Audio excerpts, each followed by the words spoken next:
28-0!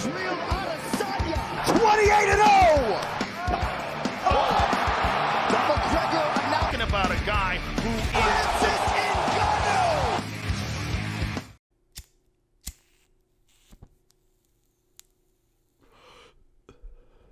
What's up, my homies? Lay here. We're breaking down another UFC card, man. This one's TJ Dillashaw taking on Cory Sandhagen. As always, guys, use your techniques on the like button. Maybe you want to go Khabib 2.0. You know, take down the like button, take it to the mat, maul it, Islam style. Or you can use your own techniques. You know, most of you guys do. You have your own techniques lined up. Can only respect it. Alright, guys. Let's jump into it.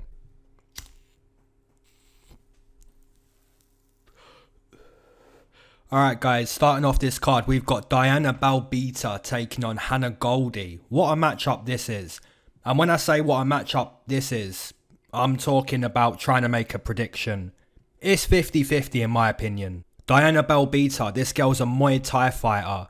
0 wins, 2 losses inside the UFC. Not too impressive at the moment. However, Goldy, she has 6 pro MMA fights to this day. And her record in the UFC, 0 wins, 1 loss. So yeah, trying to make a confident prediction on this one, it's really difficult. Now Diana in her last matchup, she was submitted by Liana Jojua. I took Jojua as a nice underdog. And Diana basically turned up and did exactly what I expected. Her takedown defense, it's not there. But Goldy, man, I'm not too sure if she's going to take down Diana. You know, this matchup, really 50-50 in my opinion, guys. Yeah, I've got a weird read on this matchup, guys. But I think the Goldy physique, like the big biceps, the big shoulders, this physique, it's a 1-round physique in my opinion. You know, in round 2, round 3, her muscles are going to need oxygen. So maybe Belbita can get her first win in the UFC. Like I said, I'm not super confident, but I'm going to predict Diana, most likely a decision. My numbers are keeping real close, putting both -110. And we've got Goldy -200, Belbita +150. Yeah, completely disagree. I think the value play, Belbita. Alright guys, we've got Sijara Eubanks taking on Elise Reed. Now, I do have to be honest straight away with this matchup. I think it's a mismatch. I do believe Sijara Eubanks is the much higher level fighter. But here's the thing, man. Even though I believe this is a mismatch, I don't think Elise Reed is a bad fighter. You know, I've watched a couple of her matchups. She's really not a bad fighter. There's a reason why she's getting this UFC debut. She's not bad. Her striking looks pretty okay. She's grappled here and there. Yeah, Elise Reed, man, she's not bad. The problem is Sijara Eubanks, she's got more experience. She's got a black belt on the mat. She's a really decent wrestler. Her boxing isn't too bad either. There's power with Sijara Eubanks. Now, where is the one area that Sijara, maybe we can question her? It's the cardio. Her cardio just isn't good enough. So maybe Elise Reed can take advantage of that. Have a big performance in her debut. But I'm not too sure it happens, man. I think Sijara Eubanks, like I said, more experience. She's got the black belt on the mat. That's the prediction that I have to take here. I'll take Sijara Eubanks. Maybe a submission, maybe a decision. My numbers, I'd put Sijara at least a -250. And the actual numbers, we've got Sijara -280 up to -300. Yeah, I can't disagree, man. Like I said, Elise Reed, she doesn't look bad. It's kinda like watching Preston Parsons. You're impressed with the tape, but the opponent, the UFC veteran, compared to the debutant, yeah, I've got to take Sijara. Alright, Julio Arce taking on Andre Ewell. Good matchmaking. Really, really good matchmaking this one. If we're looking at Julio Arce in this matchup, there's not many negatives that you can speak about with Arce. Coming off a split loss to Hakeem Dawodu, you look at what he done to Julian Erosa with that head kick. Really, really nasty. His other loss in the UFC was a split decision to Shaman Moraes. You know, Julio Arce, man, this guy's decent. Now, Andre Ewell, the jab. When you watch Andre Ewell fight, that lightning jab, because of his big reach, that's a weapon of his. But we do have to speak about one weakness that Andre Ewell potentially has. The cardio. When Andre Ewell slows down, he just looks a little bit uncomfortable in some matchups. Now, he has 3 split decision wins, I believe. Let me just check. Yeah, split win over Rivera, over Jonathan Martinez, and a split win over Henan Barrel. So the judges do like the boxing of Andre Ewell if the fight's close. But Julio Arce, man, this guy's pretty nasty. You only have to look at the Julian Erosa knockout. And he might do that to Andre Ewell. If Andre slows down, he may be in trouble. So I'm going to take Julio Arce. It's difficult to say how. Maybe a TKO, maybe a decision. This is good matchmaking though. Andre Ewell is going to have some success with the jab, but I expect him to slow down. So potentially a live betting situation. Maybe Andre Ewell wins round 1 and slows down. You might be able to live bet Arce. My numbers, I'll put Arce at least minus 160. We've got Andre Ewell plus 160. Julio Arce minus 200. So yeah, the line isn't that bad. But maybe you want to sit back on this one and hope that Andre Ewell wins round 1. Maybe you can get that live betting. But yeah, that's going to be my prediction. I'll take Arce. Alright guys, we got to spark up for this one. You have to spark up for this one. Adrian Yanez taking on Randy Costa.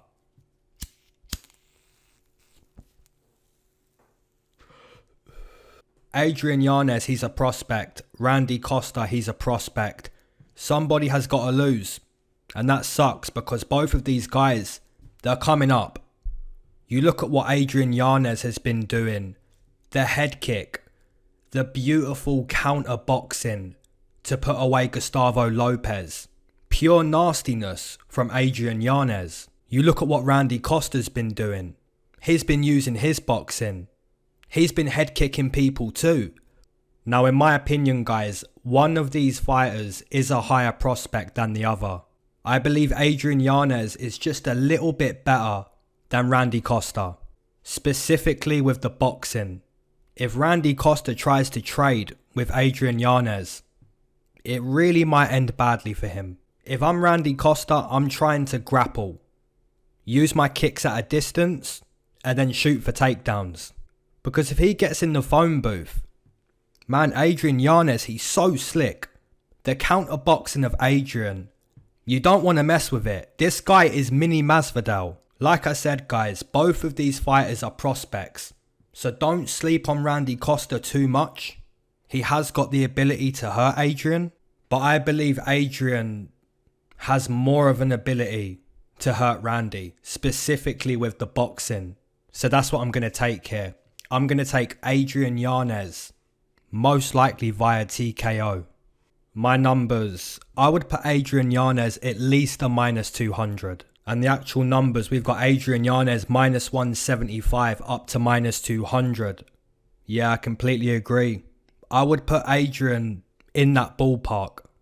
Now if Adrian gets to like minus 300 and his line gets completely torched, maybe then there's value on Randy. But at the moment, I think Yanez is the bet. Alright guys, Ian Heinisch taking on Nassourdine Imavov. And we're going to spark up for this one too.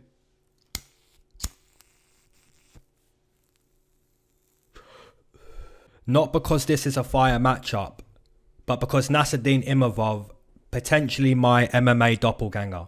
I'm not going to lie guys. Potentially my MMA doppelganger. And, you know, another reason why we're going to spark up on this one, just we're stoners, you know, let's go. Alright, Ian Heinisch, this guy's primarily a wrestler. Does he have knockout power? Yes, he does. But where he's most dangerous, it's always going to be taking the opponent to the mat and ending up on top. Being able to use his ground and pound.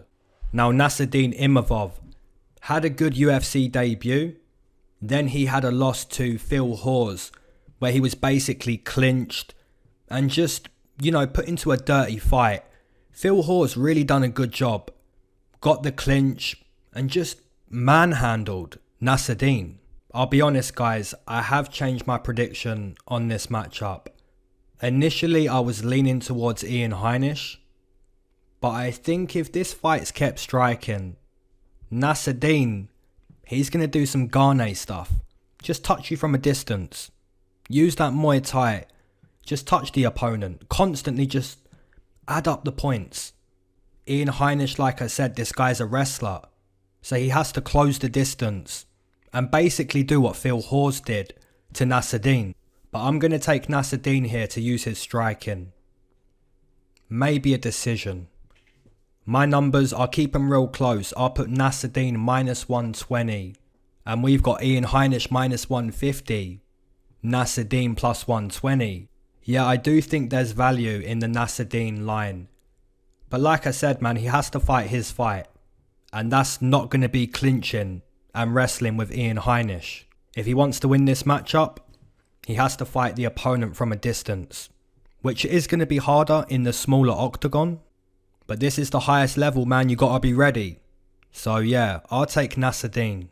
Alright guys, we've got Shamil Abdurakhimov taking on Chris Daukaus. Yeah, not bad this matchmaking, not bad. So Shamil, Russian wrestler, as most Russians are, hasn't been inside the octagon in nearly 2 years. Approaching 40 years old. I'm not too sure that Shamil's going to turn up and look the best he's ever looked. But we do have to try break down the fight and think, what is Shamil going to do here? He has got knockout power, he will throw his hands, but you don't really want to try box with Chris Daukaus. You just don't want to. You know, why don't you want to box with Chris Daukaus? Well, you look at Chris inside the UFC. Round 1 stoppage against Parker Porter. Round 1 stoppage against Rodrigo. Round 1 stoppage against Alexei Oleinik. Chris Daukaus can box. So if you're Shamil Abdurakhimov, you want to wrestle in this matchup. Shamil does have more experience than Chris Daukaus, but he's been off for 2 years. He hasn't got the momentum going into this matchup. On the flip side, Chris Daukaus, he's looked great. If he avoids the fence, being clinched up against the fence, if he avoids the mat, I think he can fight his fight, which is boxing, which is counter-punching, similar to Adrian Yanez. And we have to remember too, when the fight does hit the mat, Chris Daukaus has a black belt. So yeah, I'm liking Chris Daukaus in this matchup. Maybe even a first round stoppage for Chris Daukaus. Seems pretty likely. My numbers, I'll put Chris Daukaus at least a -220. And we've got Chris Daukaus -200, Shamil +160, +170. Like I said guys, Chris doesn't have the same experience as Shamil, but look at the momentum this guy has. He's just setting everyone down round 1. His boxing, his speed. He's a bit lighter than these guys, but he uses it to his advantage. So if he avoids the mat, yeah, I think it's a good line. Alright guys, let's spark up for this one because this is great matchmaking.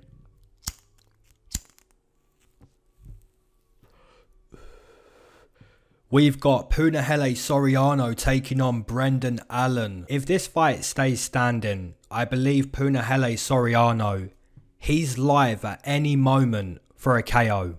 Not a TKO, a KO. This guy has dynamite in his hands. Now Brendan Allen, what is this guy good at doing? It's not knocking you out the way Punahele Soriano will. Brendan Allen, this guy likes to take you down. He wants to use his BJJ. There's a reason why he wants to use it. He's really, really good at it. Jiu-Jitsu is his #1 foundation. You look at the heel hook against Roberson. You know, heel hooks, guys, if you see anyone pulling off a heel hook, mark them down as like a really, really top BJJ player. He even has a submission over Kevin Holland. Brendan Allen, man, you don't want to go to the mat with this guy. Now, Punahele Soriano, this guy does have some wrestling credentials. But like I said, even if he can compete with the wrestling, you still don't want to. Because if Brendan Allen has a chance to use his jiu-jitsu, you could be in a world of trouble. For me, guys, I think this is great matchmaking. I'm going to take Punahele via TKO or KO. My numbers, guys, you got to keep them real close. I'd put Soriano minus 130, Brendan Allen plus 100. And we've got both of these guys minus 110. Yeah, it makes sense. If you go to the mat with Brendan Allen, you can be tapping any moment. If you stand on the feet with Soriano, you can be sleeping any moment. Great matchmaking. Alright, my homies, you know what time it is.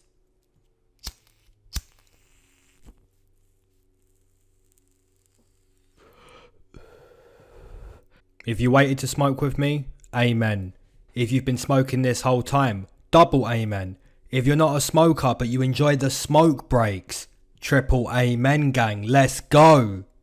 Now, one of the homies last week left a comment saying that he hasn't been able to partake in the smoke breaks, but last week he was able to. So guys, there's a whole amen on that, yeah? Whole amen on that. Let's go.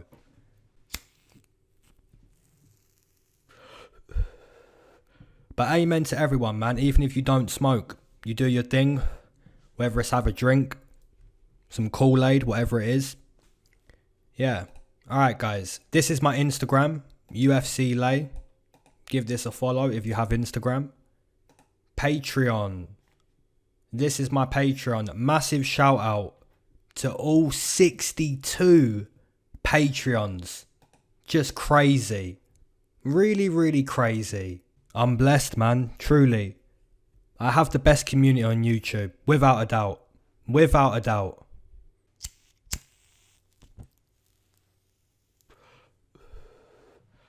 Okay, guys. So for the smoke break topic, I didn't really have a topic, or I didn't get sent one this week. So let's just go over one we've done before. How about the ability to take inspiration wherever you can take inspiration, right? It's a really good thing to do, man. Like, if you can take inspiration from other people who are really getting it, right? Who you look at and you think, wow, look at this person, man. They're really getting it, right? If you're doing something that's just admirable, right? I take inspiration from that, you know? But not everyone is this way. Not everyone can do this. There's a lot of jealous people, man. You know? When you're doing well, when you're on your purpose, there's going to be some people that try to bring you down, man. They try to bring you down. I'm not going to really go into detail on what I'm speaking about, but yeah, guys, if you're on your purpose, man, if you're doing your thing, keep going, bro. You know, and take inspiration from other people. Never be the envy type. Never be that jealous type. Because that person doesn't get anywhere. Yeah? That person doesn't get anywhere. So yeah, take inspiration from everyone that you can. Channel that good energy. You know, you're manifesting good things for yourself when you're able to take inspiration from other people. So yeah, that's the smoke break topic for this one. I didn't really have one this week. I just, off the top of my head, maybe a little bit inspired by something that I've seen this week. But yeah, take inspiration, man. Never be jealous. Never be jealous of somebody who's doing well. You know? Now, it's quite a short smoke break topic, so I've got a question for you guys. Now, we're going to speak about the main event, TJ Dillashaw and Corey Sandhagen. We just had Miesha Tate come back after 5 years. She looked great. My question to you guys, I know TJ Dillashaw hasn't been off for 5 years. He hasn't been off for that long. But in my opinion, I think it's equally as hard as what Miesha Tate had to do. And there's another reason why that is. There's no steroids in TJ Dillashaw's system.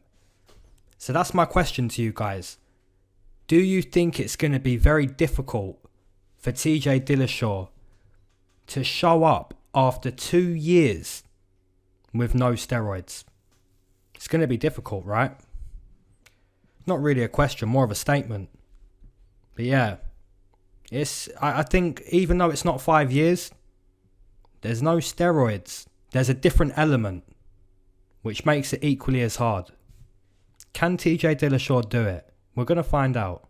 Alright guys, let's get into breaking down the main card. Alright guys, starting this main card, we've got Gall taking on Jordan Williams. Yeah, the matchmaking here isn't too bad. Gall, this guy is primarily a grappler. If you remember back in the day, a few years ago, he actually fought CM Punk, which is pretty funny. But yeah man, if you look at the evolution of Gall, there's not much of it, right? The guy's a grappler. He will throw a few striking techniques on the feet, but we know what he's looking to do. He wants to clinch you, he wants to fight on the mat, he wants to use his BJJ. Now Jordan Williams, this guy got to the UFC through the Contender Series. He does have knockout power. The one thing about Jordan Williams though, he has diabetes. I don't know how many of you guys knew that, but yeah, Jordan Williams, he's got diabetes. So his cardio kind of takes a hit after 7 or 8 minutes. But against Gall, a guy who pretty much slows down too, yeah, I think this is a winnable fight for Jordan Williams. In his debut, he got very tired against Nassourdine. He may slow down against Gall, but even if he does, I think his heart is stronger. You know, so my prediction on this one is going to be based off who I believe has more heart and more determination to fight, and that's Jordan Williams. Potentially a TKO, maybe a decision. My numbers, I'd put Jordan at least a -170. You don't want to price Jordan Williams anything crazy, because like I said, he will slow down. But yeah, -170 for me on Jordan Williams. And we've got Jordan Williams -180 up to -220. Yeah, that is the ballpark for Jordan Williams. I don't really like Gall as an underdog. Now, if he has to fight on the mat, yeah, I love Gall as an underdog. My prediction, guys, I'm going to take Jordan Williams. I think he's got more knockout power and more heart. Alright, Maycee Barber taking on Miranda Maverick. Now, I know we just got done with the smoke break, but we've got to spark up purely because it's a good match. It's good matchmaking.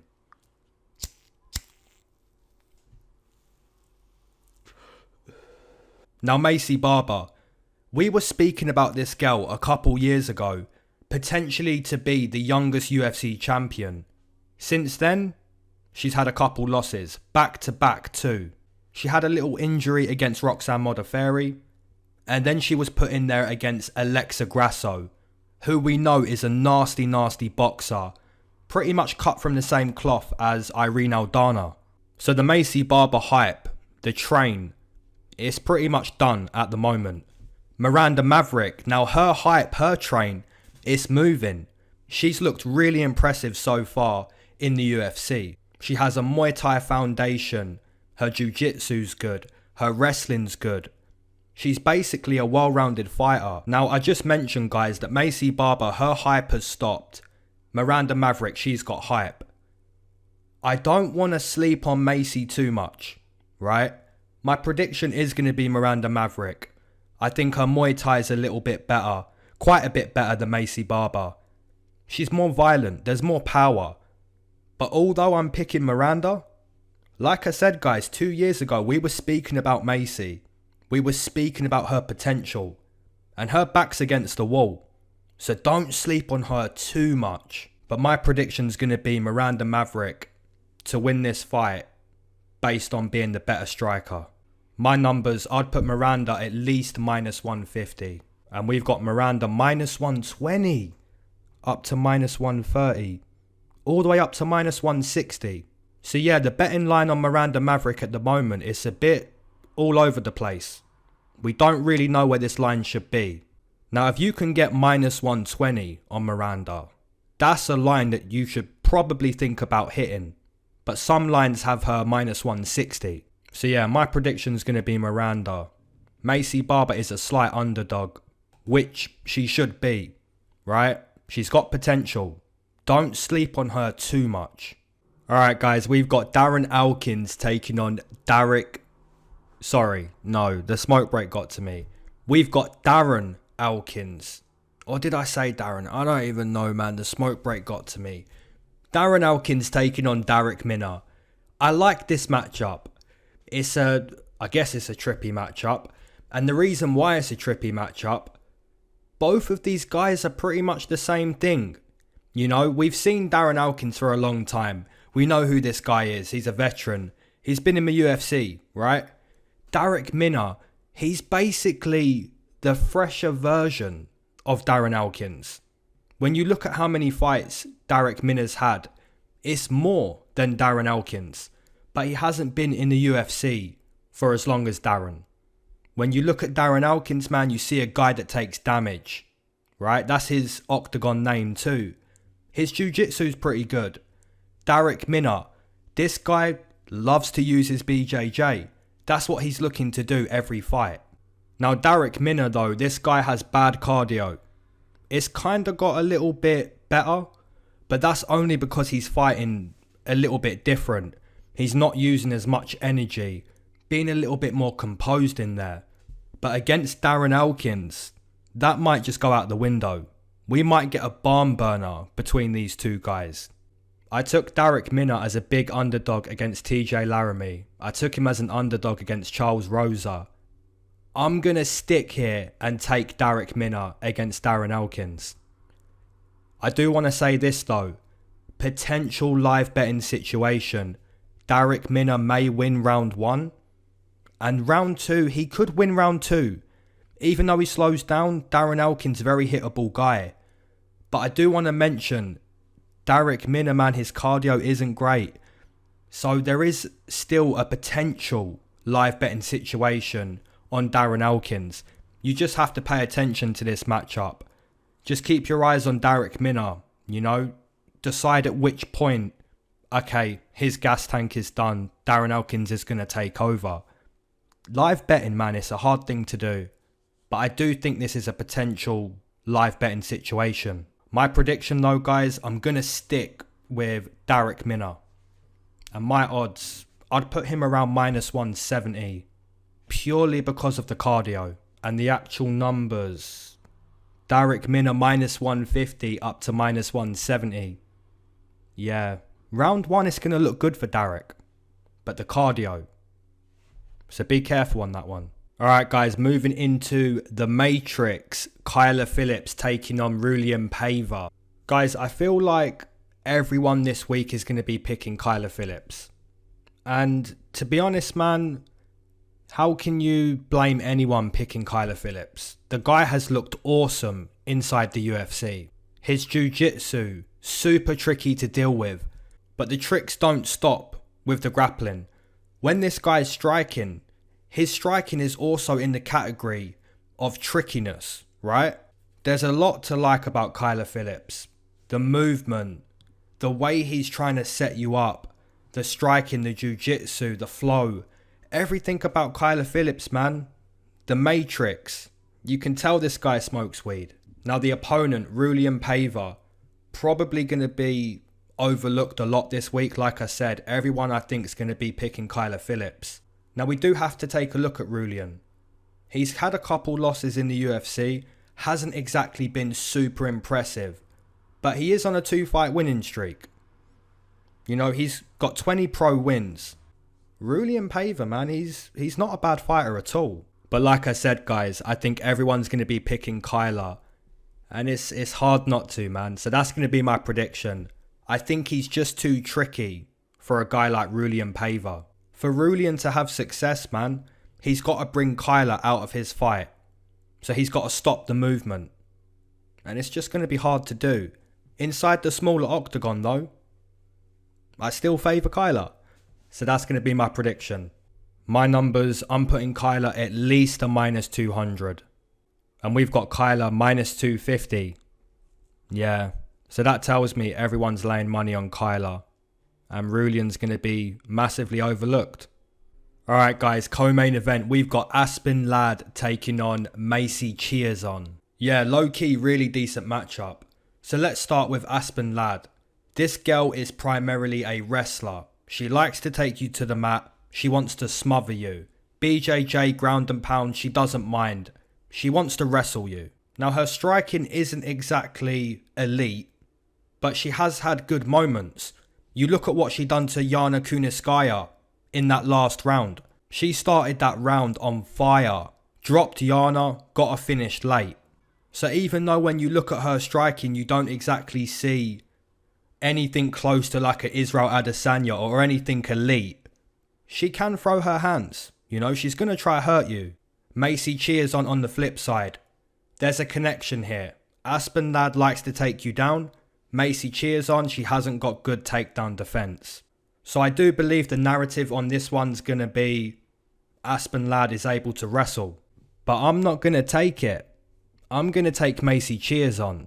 I know her takedown defense isn't great, but she is a big girl. She's fought at 145.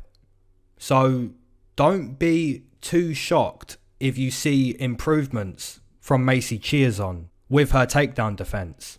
Now, if this fight stays kickboxing, that's where I really favour Macy to win this matchup.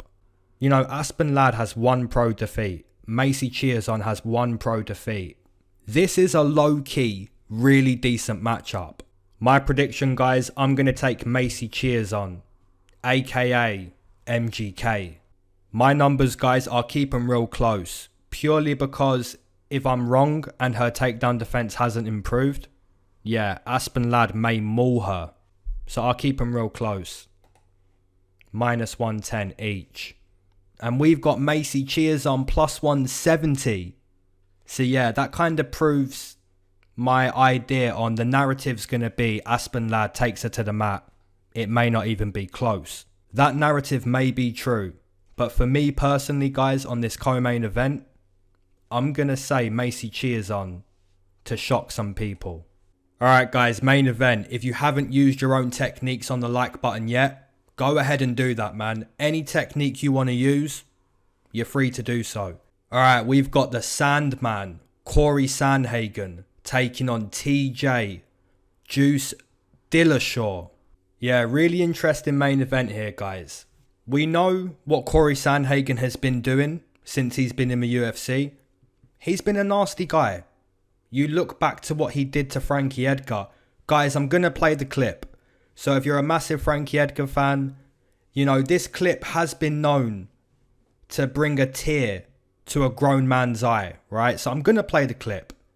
Look away if you don't want to see it. It's nasty. Yeah, flying knee against a veteran, a legend, Frankie Edgar. You look at what Corey Sandhagen did to Marlon. Really nasty. This guy is basically the 2.0 version of Dominic Cruz, but he's taller and longer. You know, his movement is super unorthodox. Southpaw, orthodox. He'll get you from any angle. He'll stop on a dime to throw a flying knee at any moment. Corey Sandhagen is the definition of an elite striker. You know, we just spoke about with Aspen Ladd. She looks nothing like an Adesanya. Now, Corey Sandhagen, this is a guy who really is elite with his striking. It all goes together. The way he's moving, everything, the weapons, the kicks. Corey Sandhagen, the guy's elite. Now the opponent, TJ Dillashaw. This guy is also elite. His striking, you could kind of compare it to Corey Sandhagen. There's a lot to look at. The way he also sets you up. TJ Dillashaw, man, the former champion. This main event is super sick. It really is, guys. Now, guys, we do have to speak about it. TJ Dillashaw, he got suspended for EPO. He took some performance enhancers. He was taking steroids. Now, TJ Dillashaw got caught for steroids one time. But we don't really know how many times TJ was using EPO. We don't really know. Some people say he was on it his whole career.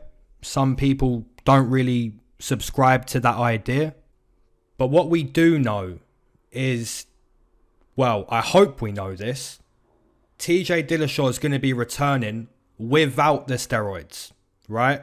How crazy would it be if TJ popped straight away? Oh my God, that would be crazy. Right, so he's not going to be on steroids. He's fighting a super elite guy in Corey Sandhagen. A guy who's been super active. I just can't see how TJ wins this matchup, guys. I can't see it. Now, if you guys said to me, Lay, come on, man. you've got to see a way for TJ to win this fight. Okay, the 2 ways that I really see TJ winning. Number 1, he does something crazy and he just knocks out Corey. It can happen. It is a fight, right? Now, if that doesn't happen and he doesn't catch Corey Sandhagen the way Corey Sandhagen catches these guys with flying knees, spinning kicks. If he can't do that to Corey, which I don't think he can, maybe he should look to use his wrestling the way Aljamain Sterling did. But guys, again, I don't subscribe to this idea. 2 years off, no steroids. You've got to take the back the way Aljo did, hold him on the mat. I don't see it. For me, guys, I'm going to take the Sandman. Too active, too much confidence. Yeah, I'm going to take Corey Sandhagen.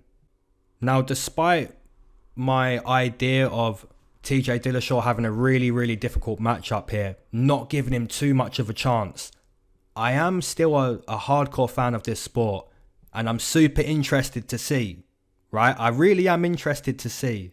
So although I'm picking Corey to win this matchup, as a fan, I'm super excited to see a former champion return to the octagon to see if they can prove me wrong.